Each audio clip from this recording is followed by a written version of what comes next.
Dios te está llamando. Gloria a Dios.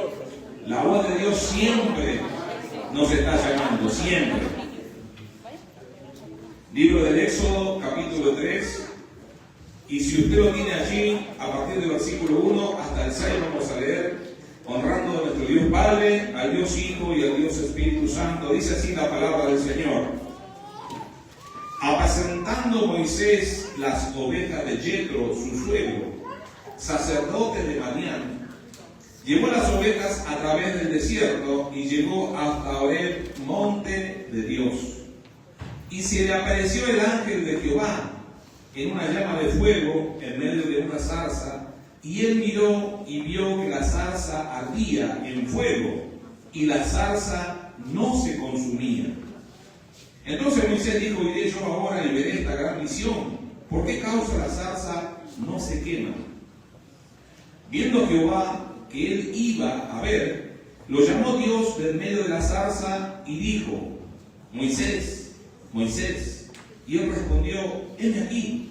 Y dijo: no te acerques, quita tu calzado de tus pies, porque el lugar en que tú estás, tierra santa es. Y le dijo: yo soy el Dios de tu padre, Dios de Abraham, Dios de Isaac y Dios de Jacob. Entonces Moisés cubrió su rostro porque tuvo miedo de mirar a Dios. Amén. Oremos al Señor.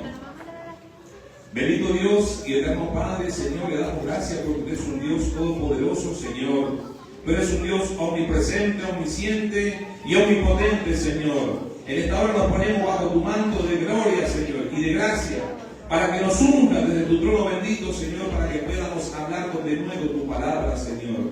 Danos la gracia de atesorarla en nuestro corazón y danos la fuerza y la fortaleza para poder ponerla por obra. Te lo pedimos en el nombre de Jesús. Amén y amén. Puede tomar su lugar. Gloria sea al Señor. Bendito sea el nombre del Señor. Gloria sea al Señor. La Biblia nos dice y nos cuenta que este hombre llamado Moisés se encontraba apacentando, cuidando, dando de comer, alimentando, protegiendo a las ovejas de su suegro Jetro. Y hay una aclaración que dice en la palabra del Señor. Dice que este hombre Jetro, ¿qué era? Sacerdote de Madián. Mientras tanto, usted puede mirar una pequeña ilustración para que usted se dé cuenta de la actividad de lo que hacía Moisés allí en ese lugar inhóspito, porque ese lugar es el mismo lugar donde estaba él. Un desierto, una soledad, solamente él con sus ovejas. Gloria sea al Señor.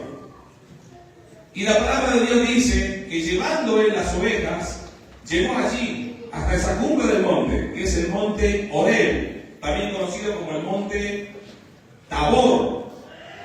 Y allí, en ese arbusto, como lo podemos ver en la ilustración, la zarza no es un árbol, tampoco es una planta, es un arbusto.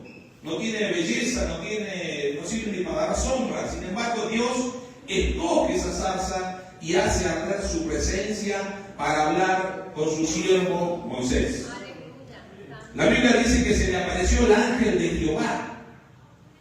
Cuando la Biblia dice el ángel de Jehová, nosotros sabemos que es por lo menos los que vienen todos los martes a estudiar la escuela bíblica saben que el ángel de Jehová es una cristofanía, es una aparición de Cristo en el Antiguo Testamento, en forma de fuego. Por eso dice, se le apareció el ángel de Jehová, y luego dice, y vio Dios, y le habló Dios en medio de la zarza.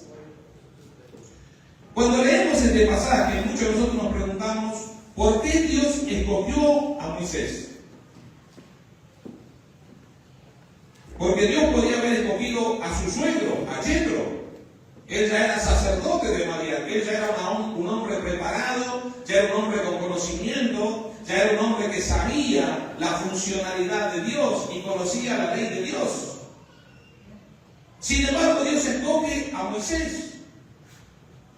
¿Y quién era Moisés? Cuando Dios llama a Moisés, Moisés tenía 80 años de edad. Era una persona grande. Y Moisés no se perfeccionaba en el conocimiento de Dios, porque Moisés fue criado en la corte del faraón. Él tenía mucho conocimiento de lo que era la guerra, las artes de la guerra, la construcción, la arquitectura. Pero él de Dios desconocía muchas cosas, solamente sabía superficialmente lo que su suegro le había enseñado. ¿Por qué? Porque la Biblia dice que Yetro era sacerdote de Madián. Y usted me va a decir, ¿cómo los madianitas conocían a Dios? Bueno, yo no sé si usted no se acuerda, pero en Génesis la Biblia nos cuenta que cuando Sara murió, Abraham se casó con otra mujer y ella se llamaba Sétura. Y Sétura le dio un hijo a Abraham y se llamaba Madián. Es decir, Abraham crió a Madián su hijo bajo el temor de Dios. Entonces, por ende, los madianitas conocían de Dios. Ahora se nos despierta muchos interrogantes a nosotros. En primer lugar, ¿por qué Dios escoge una zarza? La misma pregunta que hacemos, ¿por qué Dios escogió a Moisés? ¿Por qué Dios te escogió a ti? Tal vez, ¿por qué Dios me escogió a mí? Y eso nos demuestra el carácter de Dios. Tenemos un Dios que Él hace las cosas a la manera que a Él le place, no como nosotros calculamos que Él la puede hacer. Nosotros como hombres decimos, no, vamos a escoger al más capacitado, al que hable inglés, a que tenga títulos universitarios, que hizo una carrera teológica. Vamos a escoger a aquel que se expresa bien, tiene buena desenvoltura. Y lo cierto es que Dios no mira eso. Y lo está demostrando acá. En 2 ejemplos, Dios escogió la zarza, el arbusto más feo que hay en el desierto. Podría haber escogido un pino, ¿por qué no escogió un eucalipto, un roble, un sauce, árboles más frondosos, más con fruto? No, escogió una zarza porque Dios está diciendo, yo escojo a quien yo quiera.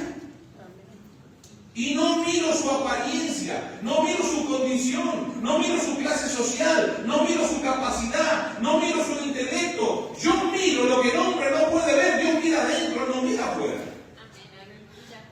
Santo, gloria a Dios. Y así como Dios decide escoger la zarza, Dios también decide escoger a Moisés.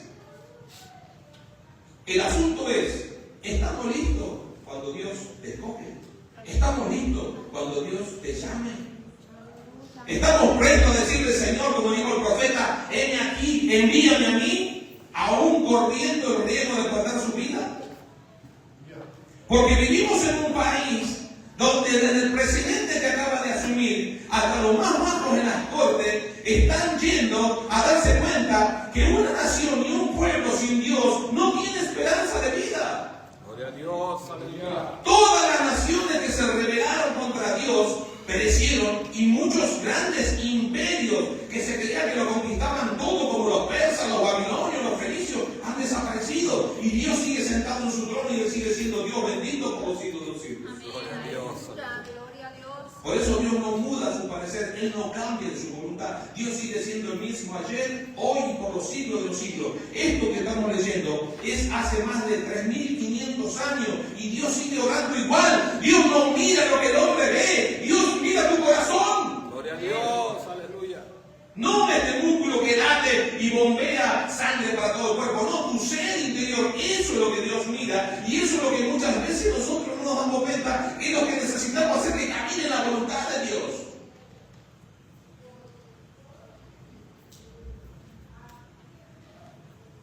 Dios es el que escoge a su voluntad. Y yo sé que Dios te ha escogido. Por eso estás hoy aquí. Dios. Nada más que muchas veces nosotros no lo sabemos. Porque Dios no escoge por escoger. No escoge por escoger. Cuando Dios escogió a Israel, era un solo hombre. Y se llamaba Abraham. Después de Abraham vinieron todos. Vino Isaac con su descendencia. Luego vino Jacob, aquí se le puso Israel, con toda su descendencia. Y durante 400 años el pueblo se multiplicó en la ciudad de Egipto. Cuando entraron eran más de 100 personas, cuando salieron eran más de 1 millón de personas. Y Dios decidió coger ese pueblo, no para que estén sentaditos en su casa. Dios los escogió y les enseñó cómo amarlo, cómo adorarlo, cómo rendirle culto, cómo hacerle sacrificio, cómo hacerle holocausto, cómo hacerle ofrendas. Dios llama a Moisés con un propósito. Dios no lo llamó a Moisés para que sea el que está sentadito allá en el trono. No, Dios lo llama con un a Moisés, el clamor. ¿Sabe lo que es un clamor? Cuando un ser humano grita hasta con el alma, eso es un clamor. Cuando usted libera su alma y saca todo su dolor, toda su fuerza, toda su necesidad y se expresa a Dios. Dice, el clamor de los hijos de Israel ha venido delante de mí. Y también he visto, no solamente Dios escucha, Dios también ve, dice, y también he visto la opresión con que los egipcios los oprimen. Ahora viene el llamado. Ven, le dice. Por tanto, ahora, y te enviaré a Faraón para que saques a Egipto de mi pueblo, los hijos de Israel. ¿A dónde le iba a enviar Dios a Moisés? Con Faraón. ¿Y cuál era el problema que tenía Moisés? Moisés había huido del Faraón porque había matado a una persona. Es decir, del lugar donde tú crees que Dios te ha sacado, muchas veces Dios te va a llevar, pero ahora te va a hacer con una misión. Ya no vas a volver a tomar una cerveza, vas a volver a llevarle la palabra de Dios y decirle que Dios lo ama y que Dios lo quiere salvar. Porque así obra nuestro Señor. A veces pensamos y hasta escuchamos una voz en nuestra cabeza que nos dice, yo soy insuficiente, yo soy incapaz, yo nunca pude hacer eso. ¿No escuchó alguna vez una persona así que le dice eso? A veces la esposa le dice al esposo, subite al techo, que se está goteando el techo, ya no sé qué hacer. No, yo no soy bufero. Un ejemplo. Llama del roofing. Viejo, fíjate, el zinc de la cocina está liqui. Yo no soy plomero. Llama al plomero. Y en el mundo espiritual a veces pasa lo mismo. Ah, no, eso le corresponde al pastor. Eso lo tiene que hacer el evangelista, el líder, el profeta. ¿Y saben qué, hermano? Nosotros somos todos miembros del mismo cuerpo, y ese cuerpo es Cristo. Todos somos miembros del cuerpo de Cristo. A veces decimos, Señor, ¿cómo puedes usarme a mí que soy tan imperfecto, tan indigno? Ahora la pregunta es, ¿dónde hay un perfecto? ¿Dónde? ¿Dónde hay un digno? A ver, levante la mano que diga, yo soy digno. Levante la mano. Somos todos indignos. Somos todos imperfectos. Todos, como dice el mexicano, todos la regamos. ¿Es así? En Argentina, todos fallamos, che. Pibe, te equivocaste. De una manera u otra, todos siempre estamos expuestos a equivocarnos. Siempre. A veces nos equivocamos hasta con el pensamiento. Y decimos, mejor no lo hago. Pero ya me equivoqué acá. ¿Quién es el perfecto? ¿Quién es el digno? A veces pensamos y decimos, seguramente Dios buscará a alguien más fuerte. Lo primero que miramos la fuerza. Pues si vemos la mano que camina con la pierna media chueca, ya decimos, no, ella no puede. Vamos a buscar uno que esté más fuerte. Uno que tenga mejor presencia, que tenga buen porte, buena estampa, buena persa, como decimos en Argentina. Que esté más capacitado. Si es posible que tenga el título de teólogo en la Biblia. Que tenga más experiencia y sea el más elocuente. Con tantos requisitos, yo me pregunto, ¿quién cubre todos esos requisitos? Si cuando Dios escogió a todos estos hombres, ninguno era los más capacitados. Cuando Jesús escogió a los discípulos, ninguno de ellos eran capacitados. Mi hermano, quiero sembrar algo en tu espíritu en la mañana. Dios no te elige a ti por tus logros, ni te descarta por tus errores. Simplemente Él te elige porque te mira con ojos de amor. Dios no mira tu pasado para juzgarte. Dios borra tu pasado. Y Dios trabaja en tu presente para darte un futuro mejor. Lo que tú hiciste inclusive ayer ya no cuenta, ya no sirve. El asunto es preguntarme qué estoy haciendo hoy para que cambie el mañana. Porque hay gente que dice, yo quiero cambiar, pero nunca se disponen a cambiar. A lo largo de la historia, Dios siempre ha usado a los más débiles e incapaces. Y sabes que tu pasado no es un obstáculo para Él. El hombre del que hoy hablamos, Moisés, él pensaba que no era ni digno, ni capaz de cumplir semejante llamado. Yo a veces me pongo a pensar, hermanos, lo que habrá pasado por la cabeza de Moisés. Imagínense usted sacar a un pueblo desde un imperio. Primeramente estaban bajo el yugo egipcio. Sacarlo de ahí y llevarlo a través de un desierto inhóspito, un desierto donde no hay nada, solamente escorpiones y lagartijas y serpientes, hasta una tierra que él no conocía. Era un viaje a la nada, era un viaje a la aventura. Pero cuando es algo desconocido para mi Dios le es conocido. Cuando es algo natural para mi Dios es algo sobrenatural.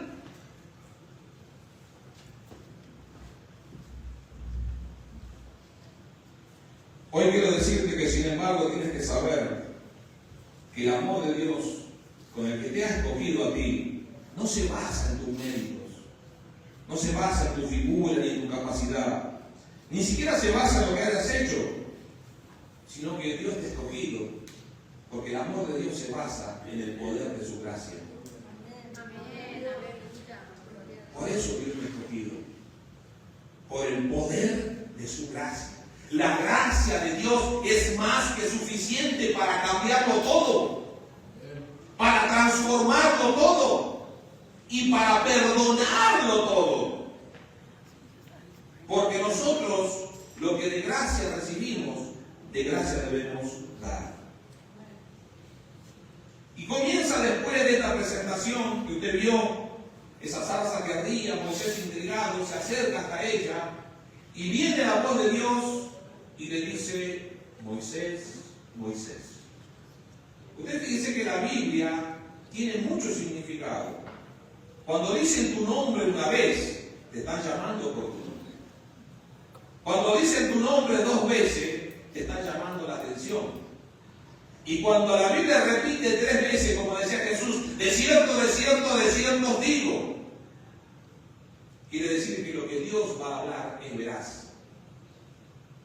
Dios lo llama 2 veces. Moisés, Moisés, es un llamado de atención. ¿Cuál era el problema? Que la presencia de Dios en ese momento había descendido en ese lugar.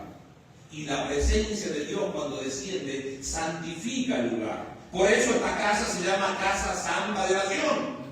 Por eso este es un lugar santo, porque acá baja la presencia de Dios. Santo, aleluya. Y si Dios estuviese en este momento directamente hablando contigo, te diría: Roberto, José, Pedro, Juan, Ana, Carolina, quita el calzado de tus pies, porque este es un lugar santo. Moisés, Moisés es el Señor. Quita el calzado de tus pies, porque el lugar que pisa es tierra santa. La presencia de Dios lo santifica. ¿Y por qué le digo el calzado y no le digo el vestido? Porque el calzado es el que está en contacto con lo más sucio, con la tierra, con el polvo, con la basura, con el desecho. Y lo mismo Dios demanda de nosotros. Cuando yo vengo a la casa del Señor, cuando yo vengo a este lugar santo, de esa puerta para afuera, todo el trash quedó ahí atrás. Yo aquí en la presencia de Dios, mi corazón tiene que estar en un estado de pureza. Mi espíritu tiene que estar dispuesto, presto, abierto a alabar y adorar al que vive por los siglos de los siglos. Al Dios que es 3 veces santo. Después de que Moisés entiende y Dios le habla y le hace el llamado, porque le dijo: te enviaré, comienza un trato entre Dios y Moisés. Este ejemplo lo busqué en toda la Biblia. Hay muchos ejemplos para tomar, pero escogí este porque es el más directo. Es el más directo. Está el ejemplo de Jonás, está el ejemplo de Elías, pero este me pareció muy lindo porque está muy directo y dije: es más fácil de comprender. Miren lo que dice el capítulo 3, versículos 11 y 12. Entonces Moisés respondió a Dios: ¿quién soy yo para que vaya a Faraón y saque de Egipto a los hijos de Israel. Y él respondió, ve, porque yo estaré contigo, y esto te será por señal de que yo te he enviado. Cuando hayas sacado de Egipto al pueblo, serviréis a Dios sobre este monte. Miren lo que Dios le está diciendo. Todavía no había salido ni siquiera un ternerito de Egipto. Sin embargo, Dios le dice, y vosotros serviréis a Dios sobre... Ya Dios le estaba asegurando que todo el pueblo iba a estar en el monte adorando y bendiciendo el nombre del Señor. Solamente Dios puede hablar de esa manera porque Dios es el capaz de hacerlo todo. Sin embargo, la fe de Moisés no era suficiente porque ahí comienza una especie de negociación y de excusas de parte de Moisés. Y yo quiero que usted se sienta identificado en este día. Porque muchas veces pasamos por la misma situación. Cuando sentimos el llamado, lo primero que ponemos, ¿qué es? Excusa. Así cuando lo llaman a usted para ir al casamiento, ¿pone excusa? No, quiere estar en el casamiento. Quiere comer pastel, quiere comer la comida que van a servir. Y antes, cuando no conocíamos al Señor, peor, ¿verdad? Queríamos estar con los mariachis, con la música y brinque. No nos salió una aleluya, nos salió un zapucayo, un grito. Antes, cuando no teníamos al Señor, íbamos al partido de fútbol. Bueno, yo en mi país somos muy fanáticos del fútbol. Miramos puro fútbol. Pero bueno, acá pueden ir a mirar béisbol, box, rugby. Y en el estadio, ¿qué hacía usted cuando marcaba el tanto de su equipo? Se paraba en la grada ahí, y sacudía las manos, y sacaba la cachucha y la revolcaba y festejaba el gol, ¿verdad? Lo mismo tiene que hacer en la casa del Señor. Pero no saque la cachucha porque no usamos cachucha acá adentro. Pero sí, extienda su mano y dígale gracias, Dios mío. Gracias, Señor, por mi familia. Gracias por mi esposa, por mi esposo. Gracias por mis hijos. Gracias porque tengo una cama donde dormir. Gracias porque tengo un plato de comida. Gracias porque tengo un techo donde refugiarme. Gracias porque tengo un calentón. Gracias, Padre. Gracias, Señor. Aleluya. Nos olvidamos que todo proviene de Él. Sí, amén. Y cuando sentimos el llamado de Dios, ¿por qué se lo sentimos todos? Hay un momento que usted está sentado en la silla y siente, Dios le está diciendo, algo tienes que hacer por mí. Y comienzan las excusas, como hablábamos recién. Lo cierto es que las excusas que ponemos ante el llamado de Dios realmente puede ser un obstáculo para poder escuchar la voz de Dios. ¿Qué hubiese pasado cuando Dios llamó a Samuel, por ejemplo? ¿Se acuerdan cuando Dios llamó a Samuel? Le dice el Señor, Samuel estaba jovencito, se había criado adentro del templo, servía dentro del templo. Y una de las tantas noches Dios viene y lo llama, Samuel.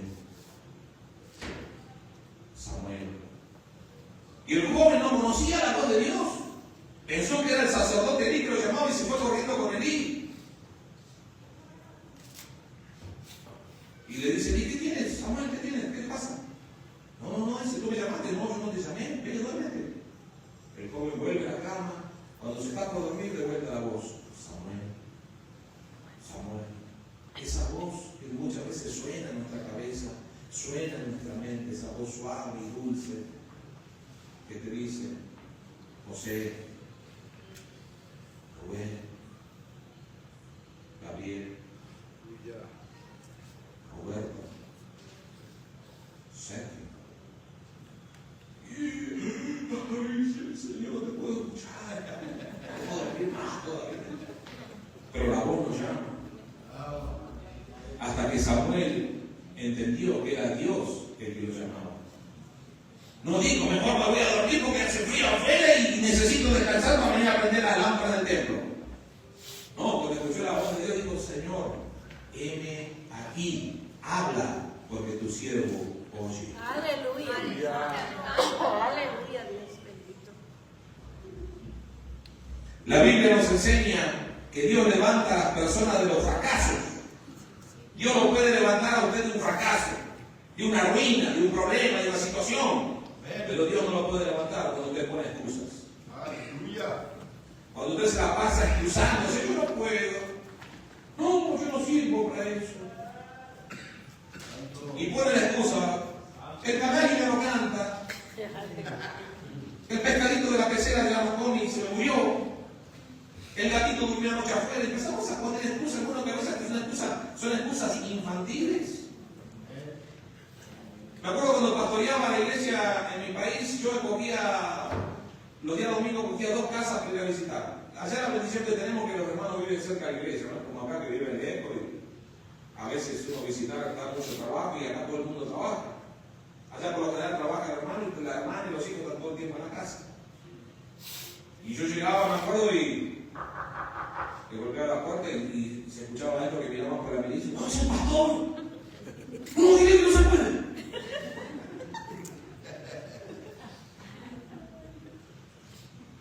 Y no me abrían la puerta, ni siquiera me dejaban meter la cabeza para mirar un poquito. Porque la casa estaba desordenada, los platos estaban todos arriba del zinc. Oh, ¿qué va a decir el pastorcito y todo esto?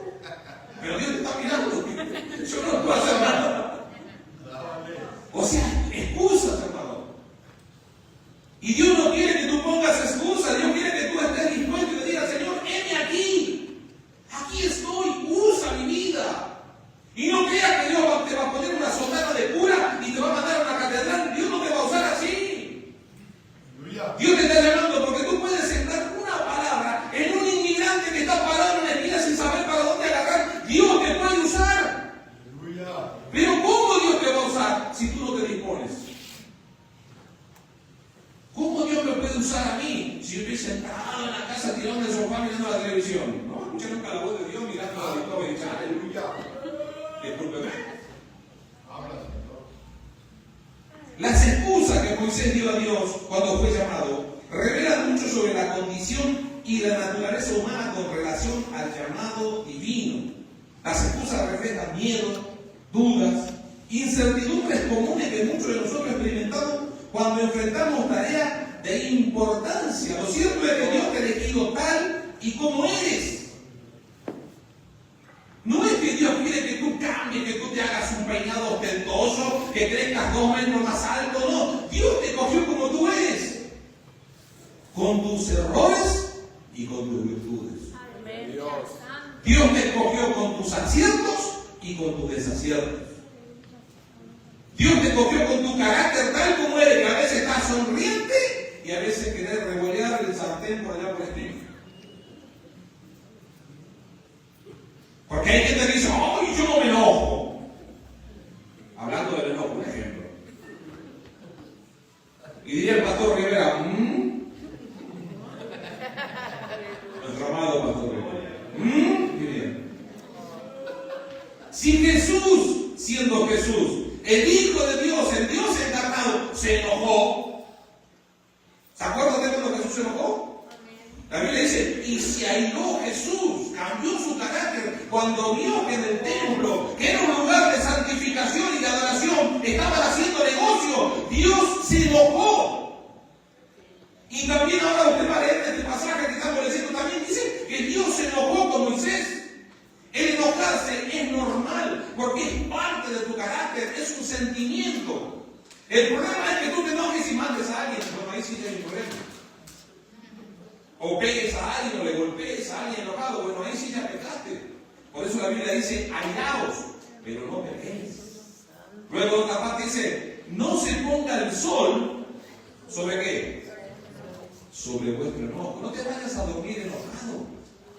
No te vayas a dormir irritado. Si te enojaste con tu esposa, con tu esposo, con tu hijo, antes de ir a dormir, reconcíliate. No hay amén. Bueno, gloria al Señor. Gloria a Dios. Aleluya. Podemos pensar muchas veces que no somos los mejores. Y podemos pensar muchas veces que hay otros que son mejores que nosotros. Moisés pudo pensar que su suegro era mejor que él, sin embargo Dios lo eligió a él. Miren lo que le dice Dios. Nuevamente le dice a Moisés en el capítulo 3, versículo 13. Dijo Moisés a Dios, he aquí que yo llego, a los hijos de Israel y les digo, el Dios de vuestro Padre me ha enviado a vosotros. Y si ellos me preguntan, ¿cuál es su nombre? ¿Qué les responderé? Él le respondió, yo soy el que soy. Y le dijo, así dirás a los hijos de Israel, yo soy, me envió a vosotros. Usted fíjese que el viaje de Moisés, desde la inseguridad hasta el liderazgo, sirve como un poderoso recordatorio para cada uno de nosotros, de que Dios no llama a gente capacitada, Dios no llama a gente preparada, sino que Dios se encarga de capacitar a su llamado. Dios es el que se encarga de nutrirte a ti con los elementos, con las herramientas y con el conocimiento necesario para que tú puedas cumplir la función para lo que Él te está llamando. No necesitas hacer un curso de teología, no necesitas irte a un viaje a Israel, al monte Sinaí, al monte Tabor, a la tumba del huerto, al monte Getsemaní. Dios te puede escoger aún con lo poquito que tú sabes. ¿Sabes por qué? Porque lo poquito que tú tienes, eso poquito que tú crees tener, en las manos de Dios es mucho. Dios lo hace mucho. ¿Cuánta gente había cuando Jesús hizo el milagro de la alimentación? ¿Cuántas personas eran? 5.000. ¿Usted conoce esa cifra? 5.000 personas. Mire, en este recinto, si estuviesen sentados toda la silla, habría 100 personas. Acá. Bueno, esa multitud era 50 veces más de lo que se podía sentar acá. ¿Y sabe cuánto utilizó Jesús para darle de comer? 7 panes. Menos. ¿Dónde están los alumnos de la escuela bíblica? Los voy a reprobar a todos. 5 panes y 2 peces. ¿En qué cabeza usted le diría, si yo le digo al hermano Navarro, hacerme menudo para 5.000 personas, ¿cuánto tendría que hacer, hermano? No, y se va más atrás y se trae por lo menos como 50 kilos de la panza. Ya que mantengo, lo hace con la panza. Imagínense todo lo que compraré para 5.000 personas. Y si el Señor le dice, no, Navarro, ven, tráeme pollita, y después de la ollita que está corriendo en la noche, el hermano acá así, pero el Señor pone las manos y puede comer toda la nación. La Biblia dice que de 5 panes y 2 peces comieron más de 5.000 personas y encima recogieron los restos. Lo que Dios te está diciendo en este día, mi amado hermano, mi amado hermano, es que eso poquito que tú crees tener, si tú lo pones en la mano de Dios, es mucho. Es mucho. Dios lo puede multiplicar y multiplicar y multiplicar, porque nuestro Dios no tiene límites. Mi Dios es un Dios de lo increíble.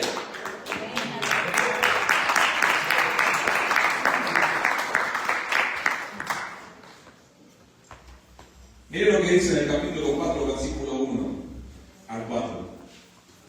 Entonces Moisés respondió diciendo, he aquí que ellos no me creerán ni oirán mi voz, porque dirán, no te ha aparecido Jehová. Y Jehová le dijo, ¿qué es lo que tienes en tus manos? Y él respondió, una vara. Él le dijo, échala en tierra. Y él la echó en tierra y se hizo una culebra. Y Moisés huía de ella. Entonces Jehová le dijo a Moisés, extiende tu mano y tómala por la cola. Y extendió su mano y la tomó, y se volvió vara nuevamente en su mano. Un milagro, podemos decir, como decimos en Argentina, sencillo para Moisés. Pero Dios no se basaba en el milagro.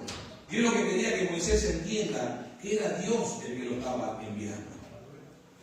Cuando es Dios el que te envía a ti y cuando es Dios el que me envía a mí, no importa lo que pueda aparecer al frente o atrás. Lo que importa es que yo sé en quién he creído y quién es el que me está enviando a mí. Por eso, hermano, si tú crees en una iglesia, esa iglesia va a responder por ti.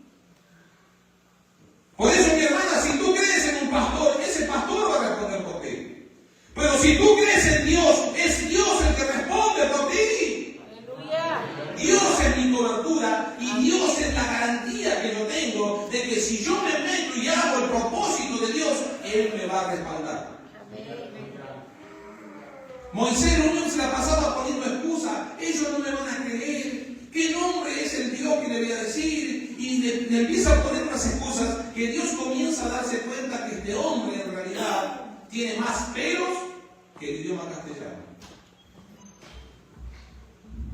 Es por eso que a veces debemos analizarnos bien para saber realmente qué nos está pasando. Si tenemos miedo, si estamos tristes o aún peor, si estamos en un estado depresivo.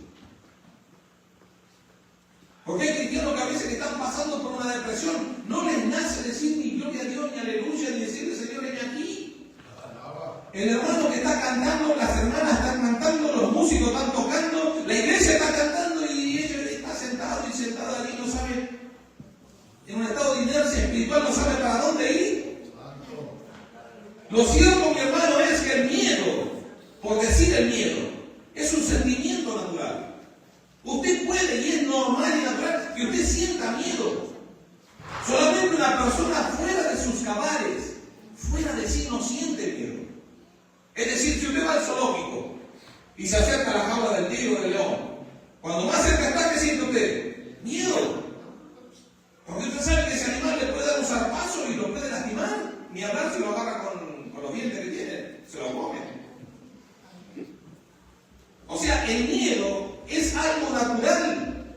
Y el estar triste es exactamente lo mismo. Es natural estar triste.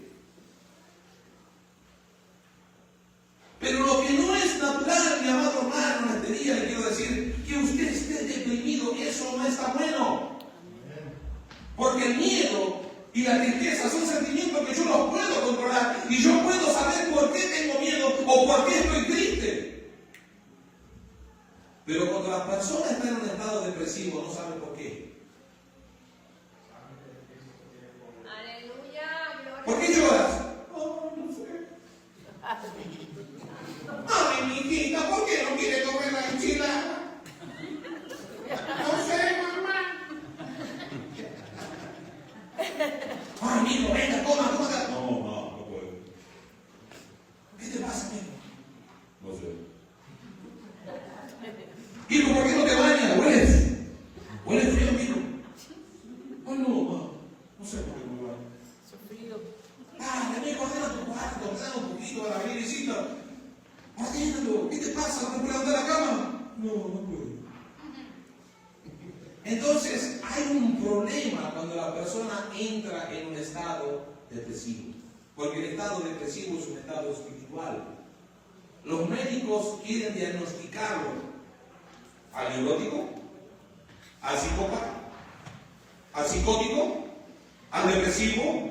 Tómese un antidepresivo cuando se va a curar. No, se la pasa durmiendo todo el día. Le dan un clonazepam, le dan un alprazolam, le dan un ribotril. Ella, la persona, no le está en la cama todo el día, duerme 48 horas por día. Hermano, ese estado es un estado peligroso. Y Dios no quiere que usted esté triste. Dios no quiere que usted tenga miedo. Dios no quiere mucho menos que usted esté deprimido. No sabemos qué le pasaba a Moisés. ¿Por qué Moisés ponía tanta excusa a Dios? Es normal que él sienta miedo. Sí sentía miedo de volver con Faraón, porque él tenía un pedido de captura en la corte de Faraón, porque él había matado a un soldado egipcio. Es como que usted diga, Maduro venga hacia Estados Unidos. Maduro no va a venir ni loco, sabe que tiene un pedido de captura por $25 millones.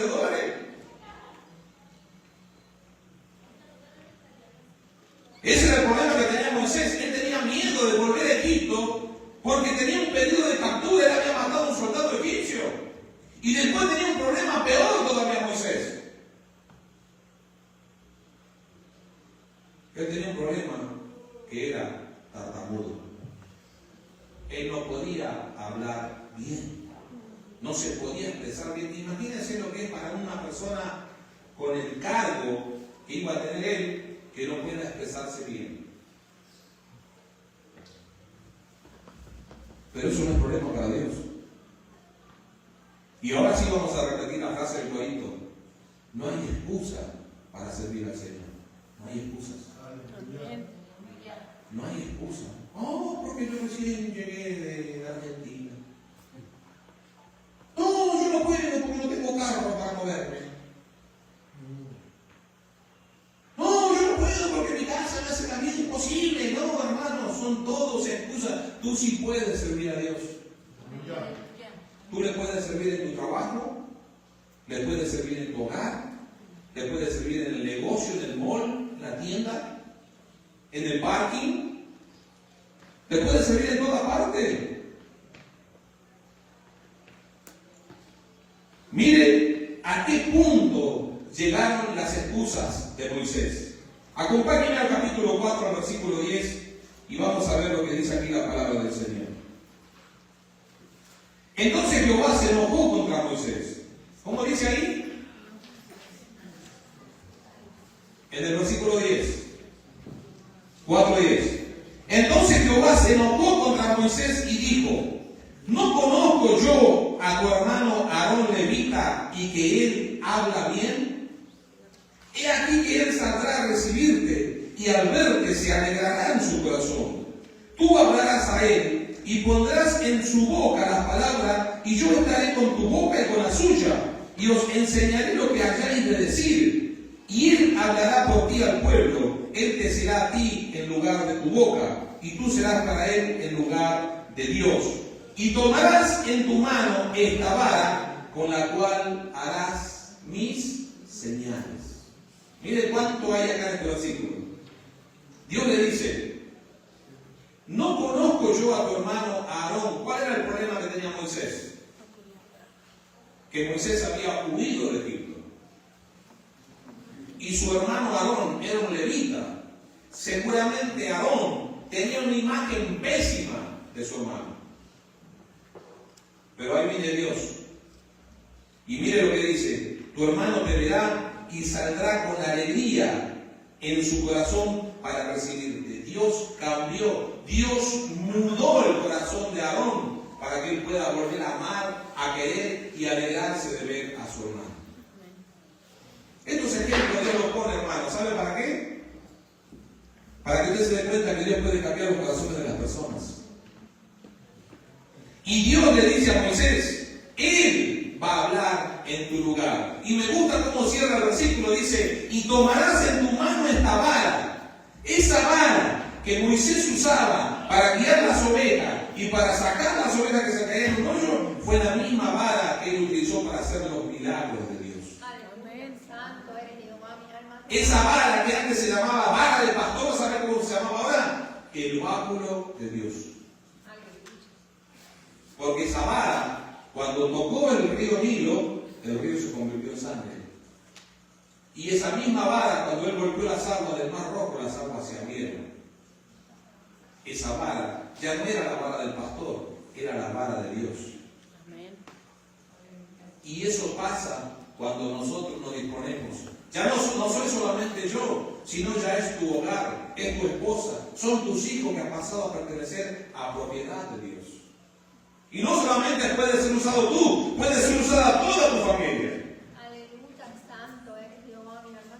Cuando Moisés entiende que ya no había más excusas que dar, Moisés se somete a la voluntad de Dios.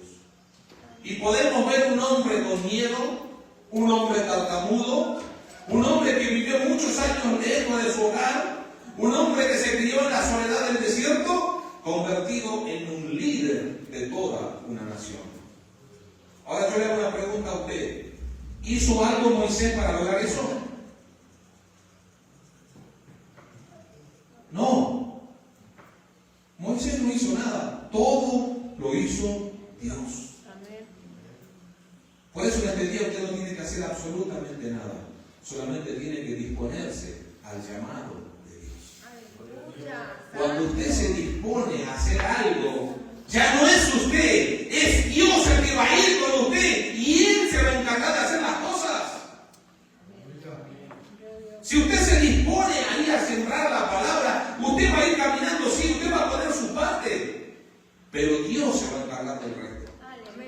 Dios va a trabajar en los corazones, Dios le va a abrir puertas, Dios le va a poner palabras en su boca. Usted va a decir ese día: caray, no sabía que predicaba tanto. el que se encarga de todo.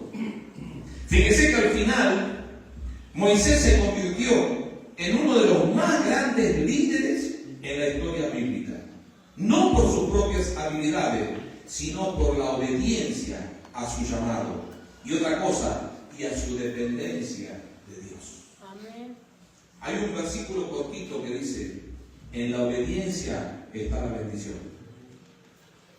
Cuando yo decido obedecer, la atmósfera cambia.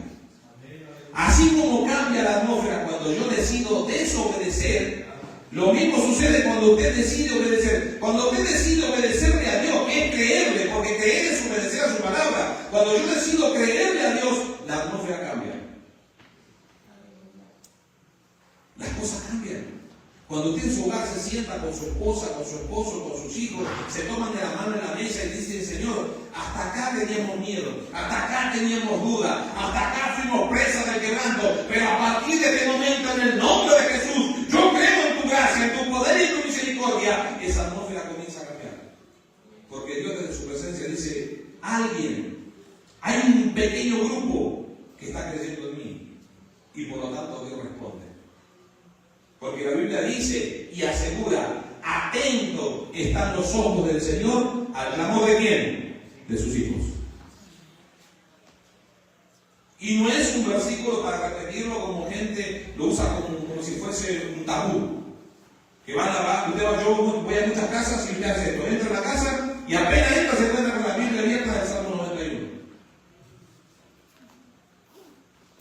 Pero no le haga así con la mano porque va a sacar unos cuantos galones de polvo.